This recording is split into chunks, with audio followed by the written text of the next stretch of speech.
Assalamualaikum warahmatullahi wabarakatuh. Saya adalah Susanti, calon guru penggerak angkatan 11 Kabupaten Nrekang dari SMP Negeri 3 Baraka. Sekarang saya ditemani oleh Ibu Diana. Di sini Ibu Diana sebagai guru bahasa Indonesia.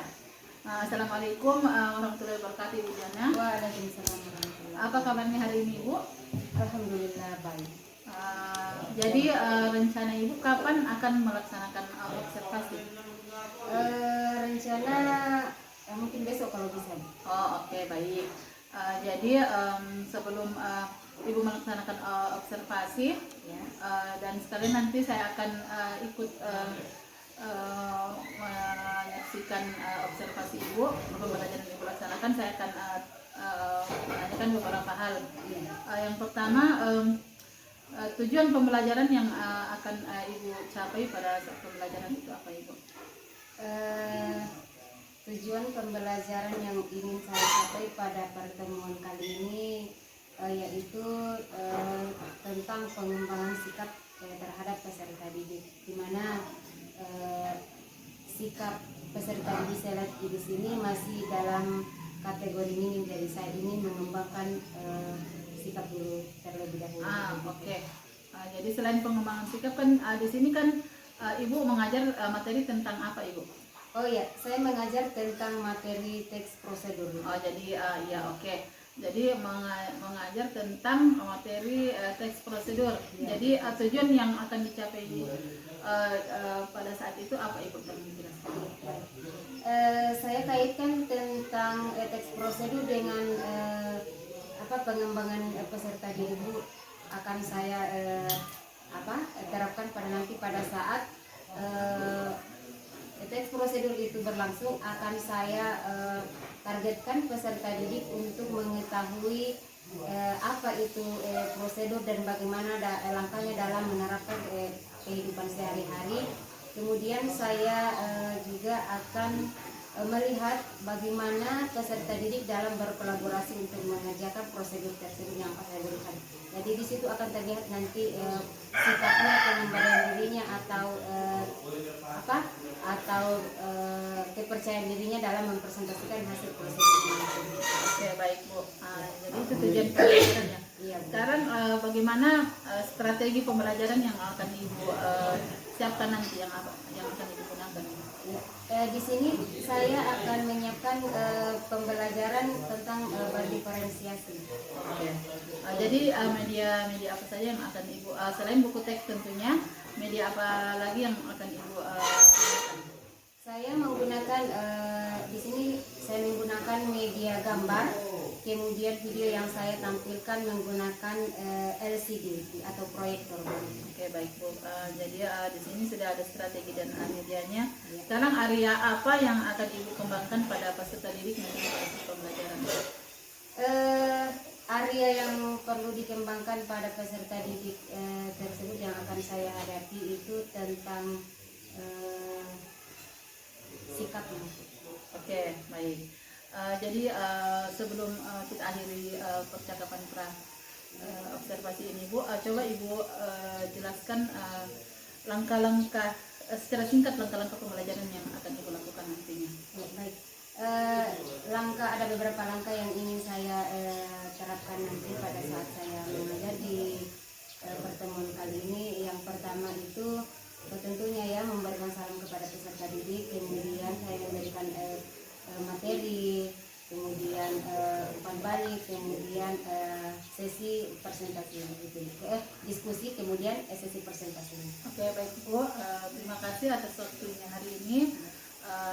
Besok insya Allah saya juga akan ikut kelas untuk melihat observasi yang akan Ibu laksanakan.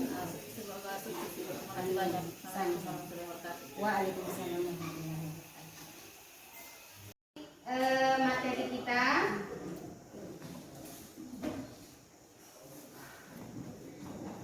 kita kali ini kita akan masuk di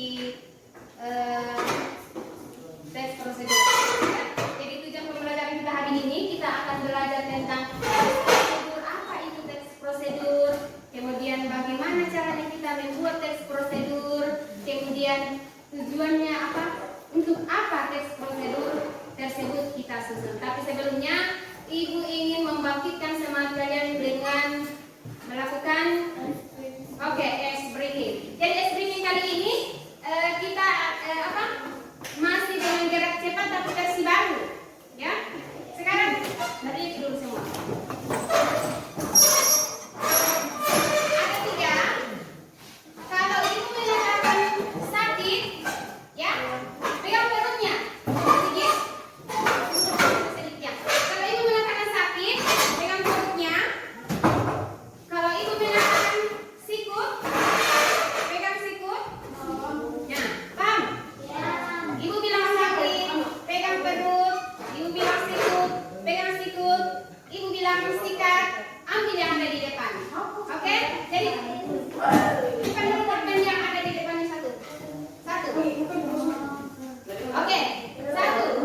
hadir, tapi itu tidak menghalangi pembelajaran kita hari ini. Jadi di sini ada yang bisa baca teks yang ada di papan tulis? Teks prosedur. Jadi teks prosedur yang akan diterapkan atau Ibu akan jelaskan hari ini adalah teks di mana sangat bermanfaat di keseharian kita, bukan cuma kita yang ada di sini, tetapi orang-orang juga yang ada di luar. Di mana teks prosedur ini adalah teks yang akan kita jadikan panduan di dalam melakukan sesuatu. Nah, sekarang ada yang bisa baca? Coba Nur Afni. Teks prosedur adalah teks yang memberikan langkah-langkah atau petunjuk untuk melakukan sesuatu kegiatan atau proses yang bertujuan untuk pembaca agar dapat mengikuti instruksi atau petunjuk dengan mudah dan tepat. Bagus sekali ya. Teks prosedur adalah petunjuk untuk melakukan sesuatu. Kapan kita ingin melakukan sesuatu? Teks prosedur adalah teks yang akan kita jadikan panduan atau kita akan jadikan petunjuk untuk melakukan sesuatu. Misalnya, tadi pagi kalian akan berangkat ke sekolah. Orang tua tidak ada, mungkin pagi-pagi ke kebun, apalagi sekarang musim panen. Bapaknya pagi-pagi mungkin kasih makan sapi atau apalah, lapar. Kita mau bikin nasi goreng, mau bikin sarapan, tidak tahu caranya. Maka bergunalah ini. Bergunalah ini. Silakan cari petunjuk atau acuan dalam membuat apa yang kamu inginkan. Nah, apa yang kamu inginkan? Saya ingin membuat nasi goreng. Bagaimana caranya? Apa yang harus saya siapkan? Alat apa yang harus saya gunakan? Dan bagaimana cara membuatnya? Nah, bergunalah teks prosedur. Karena kita katakan tadi, kegiatan apa langkah atau petunjuk untuk melakukan sesuatu. Misalnya, siapa bahan apa? Beras, nasi, bawang merah dan sebagainya, telur dan sebagainya. Alat apa mana? Wajan, sendok, apa dan sebagainya. Nah, bagaimana cara membuatnya? Nah, inilah prosedurnya, langkah-langkahnya nanti di dalam melakukan sesuatu itu namanya teks prosedur. Jadi, kalaupun ada yang hobi membuat kue di sini, tapi kita tidak tahu membuatnya, pertama yang kalian lihat, saya yakin zaman sekarang itu pasti buka YouTube. Apa yang kalian cari di YouTube? Cara membuatnya. Cara membuatnya itu adalah namanya teks prosedur. Tapi dia itu di dalam bentuk video, bukan di dalam lembaran kertas. Ya. Kemudian lanjut. Siapa yang bisa baca yang di atas? Nur Fajrina, coba. Ciri-ciri teks prosedur meliputi 1. Langkah-langkah yang jelas. Teks ini biasanya terdiri dari urutan langkah yang sistematis. 2. Bahasa yang sederhana dan tugas. Menggunakan kalimat yang mudah dipahami dan langsung. 3. Penggunaan kata kerja. Misalnya, ambil, campurkan, tunggu. Yang menunjukkan tindakan yang harus dilakukan. 4. Dapat dilengkapi dengan gambar atau ilustrasi untuk membantu pemahaman. Bagus. Di sini saya jelaskan sedikit supaya kalian lebih paham lagi langkah-langkah yang jelas, ya. Langkah-langkah yang jelas di dalam teks tersebut. Campurkanlah nasi dengan garam secukupnya. Berarti kita disuruh, kita diperintah, makanya ada namanya kata kerja, ya. Karena kita akan mengerjakan apa yang kita inginkan sehingga kita buka teks prosedur. Kemudian dapat dilengkapi dengan gambar atau ilustrasi. Di Indomie ada gambarnya tidak? Ada. Kalau di Indomie ada langkahnya 1, 2, 3, 4, 5 ada tidak? Ada. Isinya apa? Ada yang bisa. Pertama, apa yang akan kita lakukan?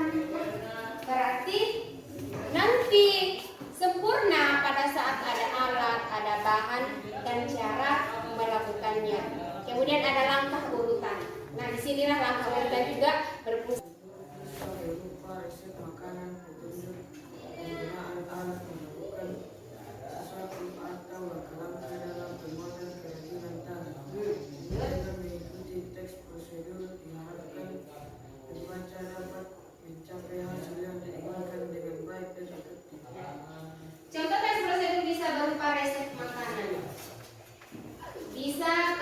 melakukan alat. Bisa juga petunjuk untuk melakukan kerajinan tangan. Kemarin, sudah hilang semua ya, apa yang kita ganti di sini.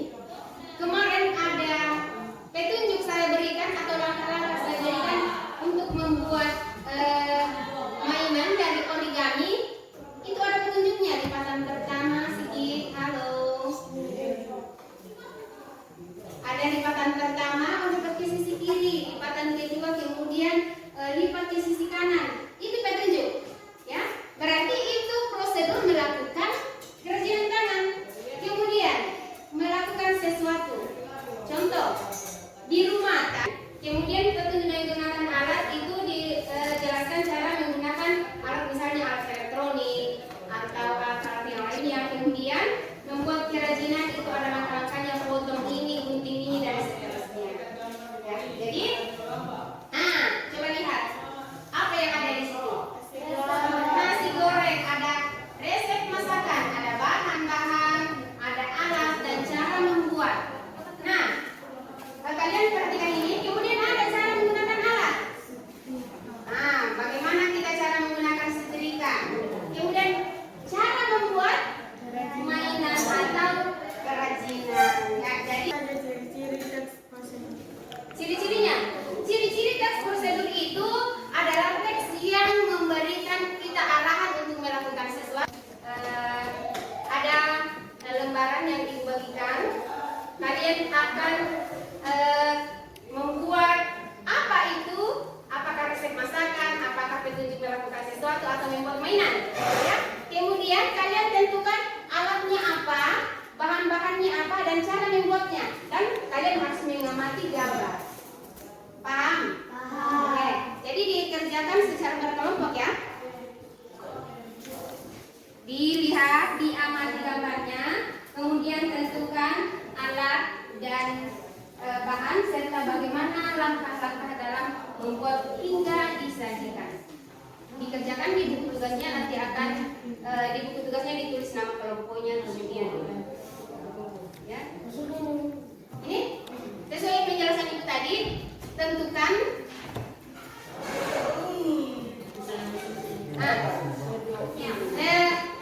ini gambar apa? Nah, kalian amati nasi goreng ini, kira-kira apa yang dipakai membuat ini, alatnya apa saja, tulis semua alat yang digunakan. Setelah itu bahan yang dalam membuat ini, apa bahan yang digunakan dalam membuat nasi goreng. Kemudian Apa Ibu? alhamdulillah baik. Oke. Jadi bagaimana perasaan Ibu setelah melakukan pembelajaran kelas tadi?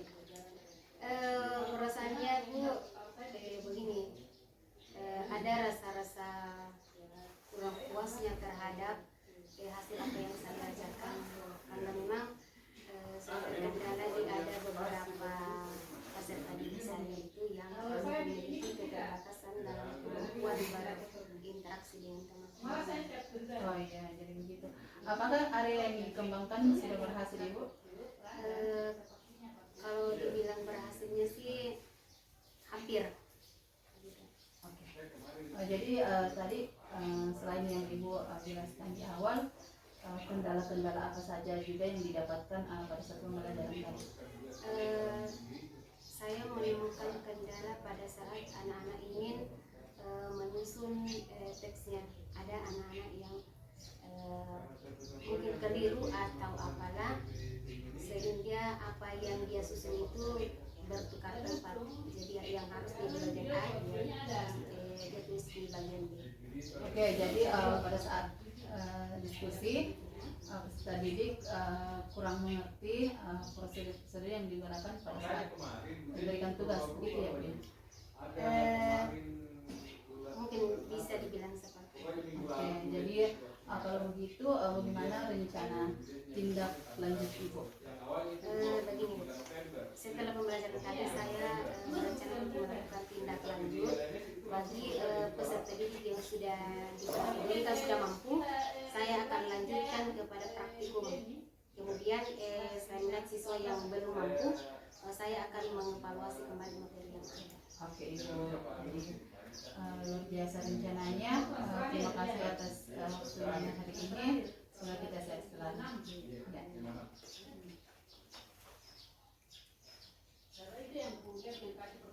Ya. Tidak mau nih.